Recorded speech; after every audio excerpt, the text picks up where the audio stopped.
the Schwartz guy from Reddit. He's talking about a lot of decentralization being like an important part of the internet, the internet because it can decentralize power from the government. Yes. When and if they want to obscure records. Yes.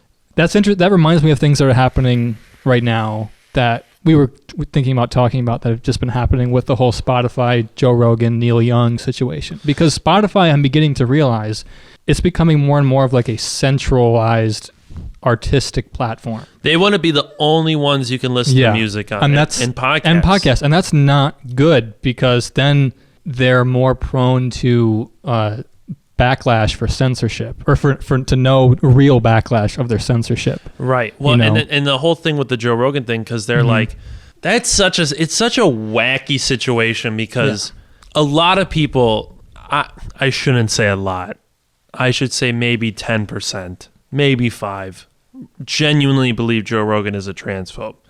A lot of people don't know who Joe Rogan is. A lot of people know of Joe Rogan, and a lot of people do know who Joe Rogan is. Well, biggest critics of his show are people who've never seen the show. Right. I'm not a Joe Rogan fan. I used to be. I'm really not. He started getting annoying. He got insanely disconnected from the real world. He sometimes talks about his money in such a like disconnected way. And Tim Dillon talked about this when he met him, how Joe Rogan like was talking about like how Tim Dillon was like, oh, I need to go get a couch. And like Joe Rogan's like, oh man, dude, that's like going to be like $5,000 to get a couch. And I remember Tim was like, Joe Rogan, how much do you think a thing of toothpaste costs? Joe Rogan is like, probably like $10 now. Because Joe Rogan never buys the toothpaste. Yeah, he sends people out to go buy. No, he's gotten to a level. He's gotten to a level very late in life, which is weird. And now when you listen to him, he really is like, yeah, I'm famous. He never used to be that way. He never. I don't think he abuses it though. See, like I don't think he necessarily abuses that. No, but because now if he says it. Right, but there's evidence that he's using that notoriety to get like more prolific researchers and professionals on his show, which is not necessarily interesting to like his former base, which was interested in comedians and musicians and actors and athletes and conspiracies and drugs. Shit. Yeah, that base is kind of slipping in a sense. I don't know if he's gonna ever try to reconnect with that base, but I think he should, in order to avoid becoming like a Larry King. Becoming someone who's definitely, because Larry King was on a network and Joe Rogan is now on a network, a multi-billion-dollar network called Spotify. Right. And that's maybe it's not the case yet that he's owed to Spotify, but they did give him $100 million. They gave him $100 million. It might get to that point, but he's got to be worth like $200 million at this point. That's a lot of money for a guy who just talks into a fucking microphone. It is. It really doesn't add anything. Like he doesn't, like every time I listen to Joe Rogan, he keeps iterating the same thing over and over. Like the two topics every time that I see a comedian who I like on his podcast is fucking ivermectin and trans people. That's all he ever talks about. He's obsessed. I think he likes trans people. I think he likes them. I think like he keeps talking about them, and it's like this is and the thing is like CNN gives him so much. Why did they play his video on CNN? Like, what are we doing? That video, they did it to inflate the opposition. So dumb, dude. That fucking video on Instagram had 1 billion views. 1 billion views. What is the point? We go, this guy doesn't matter. Oh, let's watch him 1 billion times and put him on national television. And it's like, and to be fair, I will say it's because they just released like the ratings for the Joe Rogan podcast versus other mainstream media. He's doing better than all of them.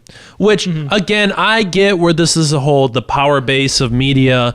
How can we let one guy be like have a huge voice in the thing? And it's like, I gotta be honest with you. Joe Rogan is in the same way as Joe Biden. Neither one of them have any real power. Like, they're just Do you, people. do you really think Joe Rogan doesn't have any influence over they have millions of influence, people? but none of it really matters because it Why ends is up that? in the same box. Like, at the end of Where? the day, it ends up as a clip on CNN, which both of them just say something wacky, and then they both end up in a clip on CNN Now, or here's the Fox thing. News. Here's the thing. That was never supposed to be the end result for this kind of media, this new media of podcasting. Like, that's the precedent that old media set for it. Well, And like, because there's money involved and because like there's high level players involved with Joe Rogan, that's where the train's being directed to. I don't even- I'm not saying it's not his fault, and I'm not saying that he should be aware of it, because he fucking should, with the amount of like privilege he has to be in that circle and to be at that level. He totally should understand that. Even fucking Tim Dillon knows that, who makes like 90% less money than him. Right. Who has the same career as him, two of the same careers as him. Like, Joe Rogan ultimately right now doesn't understand that he is becoming a centralized network. Well, I think what it But really he's is... a more trustworthy centralized network, I would say, than like CNN. However, it's still a problem because he's not going to be able to push the boundaries as a more diverse media. That's insane. Yeah. That is Tucker actually Carlson, insane. 3.2 million views. The Joe per Rogan show. Experience gets 11 million views on average. Per And show. That's then, fucking and then crazy. Tucker, oh boy, busting it down sexual style. Fucking it's, dude, this right here, we're a loser. Like, this is clear evidence. Like, this is what it's insane. This is truly what's insane about this, is that 11 million people think that this is the true alternative choice. And maybe it kind of is, but not really anymore, because this, if the Joe Rogan Experience is at 11 million views per show, it's no longer a cult classic. No. It's a hit.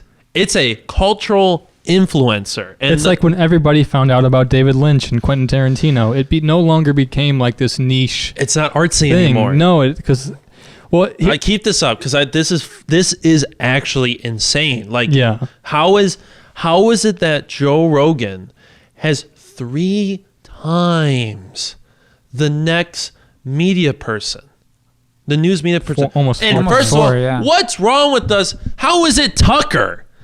Like, it's Tucker, and then it's Tucker's a cutie. and then it's the 5 Hannity Fox News Prime. Why are so many conservatives watching the news still?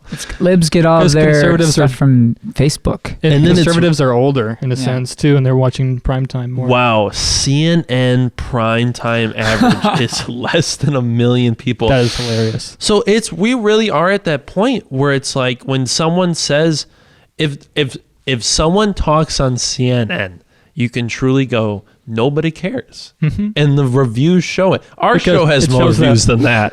1/300th of the country watches that The show. Tipped and Sip podcast has more views on average than CNN.